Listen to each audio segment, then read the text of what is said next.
Hello friends, welcome to my channel India's education hub.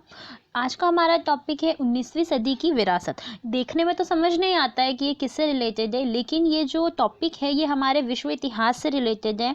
क्योंकि जब पूंजीवाद और साम्राज्यवाद अपने चरम स्तर पर पहुंच चुका था, तब से हमें ये देखने को मिलता है 19वीं सदी की विरासत। ये हमारे यूपीएससी के सिलेबस या फिर हम अगर हिस्ट्री स्टूडेंट हैं तो उनके लिए ये बहुत ज़्यादा इंपॉर्टेंट टॉपिक होता है। तो हम इस वीडियो में देखेंगे कि अगर ऐसा क्वेश्चन बनता है कि 19वीं सदी की विरासत की व्याख्या कीजिए, तो आपको इसमें क्या क्या चीज़ें शामिल करनी होगी और इस क्वेश्चन को किस तरीके से डील करना होगा, इसके बारे में आज हम इस वीडियो में डिस्कस करेंगे। तो स्टार्ट करते हैं 19वीं सदी की विरासत के बारे में। 19वीं सदी की विरासत 19वीं सदी के अंत और 20वीं सदी के पर्दापण तक यूरोप अपनी शक्ति एवं प्रभाव की चरम सीमा तक पहुंच चुका था। मतलब जब 19वीं सदी का एंड हो रहा था और 20वीं सदी आने वाली थी, तब जो यूरोप महाद्वीप था वो अपनी शक्ति और अपने प्रभाव के चरम सीमा पर पहुंच चुका था।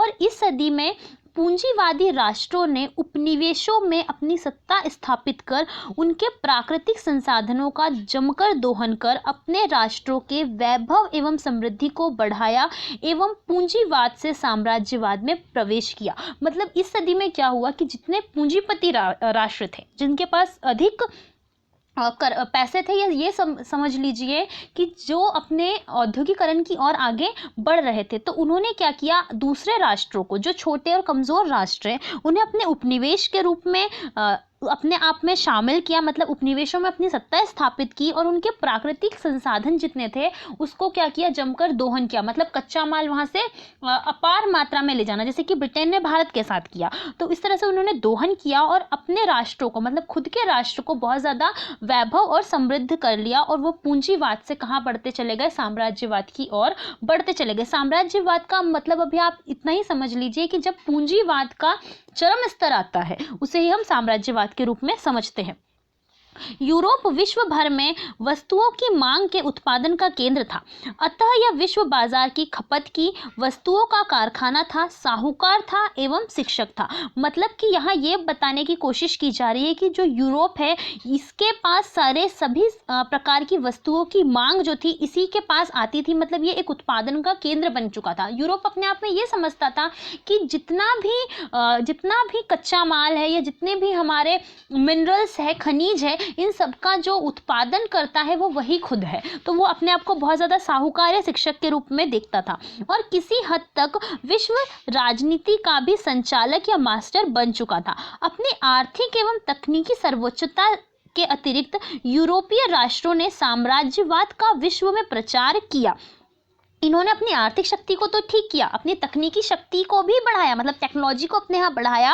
और जितने भी यूरोपीय राष्ट्र थे उन्होंने क्या किया, साम्राज्यवाद का विश्व में प्रसार करना शुरू किया। उसी समय जो लैटिन अमेरिका है, जो 1825 के आसपास स्वतंत्र हो चुका था, उसने क्या किया, लैटिन अमेरिका ने एशिया एवं अफ्रीका में अपने औपनिवेशिक साम्राज्य स्थापित किए। इन्होंने क्या किया, जो एशिया और अफ्रीका के छोटे छोटे जो देश थे, जो बहुत निर्बल थे, उनमें अपने क्या किए, औपनिवेश स्थापित करना स्टार्ट कर दिया। उन्होंने इस प्रतिस्पर्धा के दौरान स्थानीय शासकों पर दबाव डाले एवं विवादित प्रदेशों को उपनिवेशों प्रोटेस्टेरेट एवं प्रभाव क्षेत्रों में बांट दिया। अब क्या हुआ कि जैसे एशिया और अफ्रीका में उपनिवेश, छोटे छोटे जो राज्य थे, उपनिवेश उसमें स्थापित किए। अब यहाँ पर क्या किया, जो स्थानीय शासक थे, सपोज मान लीजिए कि एशिया में कोई स्थानीय शासक रहा होगा, तो इनके बीच में हमेशा क्या, घरेलू जो युद्ध था वो चलते रहता था। ठीक है, तो इन युद्धों का फायदा उठा के जो लैटिन अमेरिका है, इन्होंने क्या किया, उनके शासकों पर दबाव डाला और जो भी विवादित क्षेत्र था, मतलब किसी क्षेत्र को लेकर उनके बीच में अगर कोई दो राजाओं के बीच में झगड़ा चल रहा होता था,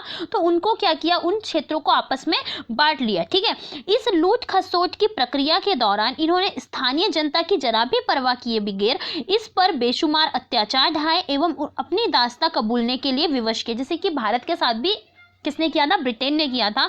हमारी जनता की थोड़ी भी परवाह नहीं करी, बस इन्होंने क्या किया, हम पे अत्याचार ही ढाते रहे। इसमें इन्होंने स्वयं के द्वारा प्रतिपादित सिद्धांत गोरे लोगों का बोझ का खुल्लम खुल्ला व्यवहार में लागू किया। इन्होंने क्या किया, इन लोगों की नस्ल ही ऐसी थी, ब्रिटिशर्स की या फिर यूरोपीय लोगों की, कि ये अपने आप को महान जाति, सभ्य जाति के रूप में बताते थे कि हम लोग गोरे हैं, तो हम लोग जितने भी काले लोग हैं उनके ऊपर क्या कर सकते हैं, अपना शासन स्थापित कर सकते हैं। तो इस जो सिद्धांत था गोरे लोगों का बोझ, इसके अनुसार इन्होंने क्या कहा था कि ईश्वर ने इन गोरी चमड़ी वालों को यह दायित्व सौंपा है कि वे जाए और विश्व की असभ्य जाति से इनका क्या तात्पर्य, काले लोगों से, जिनमें भारत भी शामिल था, को सभ्य बनाए। अपनी जाति की सर्वोच्चता में दृढ़ विश्वास की वे ही अकेले विश्व के पिछड़े राष्ट्रों पर राज करने के योग्य है।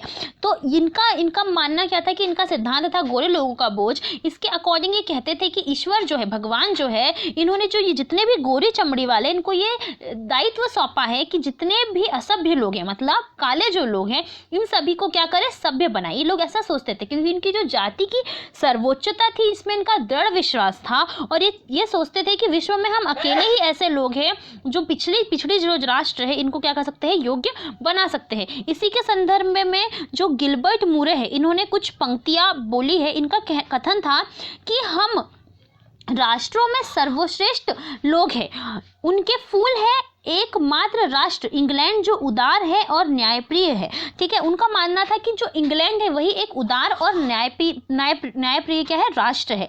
हम सर्वोपरि हैं एवं दूसरे लोगों पर राज करने के योग्य है। हमें अच्छी तरह मालूम है कि उन्हें बिना किसी कमजोरी एवं अत्याचार के अपनी सही औकात में कैसे रखा जाए। विदेशों में हमारी सत्ता की उत्कृष्टता हमारे अन्वेषकों, धर्म प्रचारकों, हमारे प्रशंसकों एवं सैनिकों की लिखी पुस्तकों में स्पष्ट सिद्ध होती है और सभी इस बात से सहमत है कि हमारी दास्ता को जो स्वीकारता है उसके लिए यह पवित्र वरदान है। तो इस तरह से इनके कथन से हमको ये पता चलता है कि वो अपनी जातीय नस्ल जो घमंड है इसमें कितने तरीके से चूर थे, क्योंकि इनके जो पूर्वज थे ये ऐसे कई किताबें लिख के जा चुके थे। इनके धर्म प्रचारक इस तरह का प्रचार करते थे कि ये अपनी इस नस्लीय जो सिद्धांत है इसमें इतने ज़्यादा मतलब डूब चुके थे कि इनको लगता था कि जिस भी देश पे राज करेंगे या जिसको भी अपने अंडर में दास्ता स्वीकार करवाएंगे वो क्या हो जाएगा, पवित्र हो जाएगा, उनके लिए पवित्र वरदान हो जाएगा। इसी के लिए कारण इंग्लैंड ने भी भारत को अपना क्या बनाया था,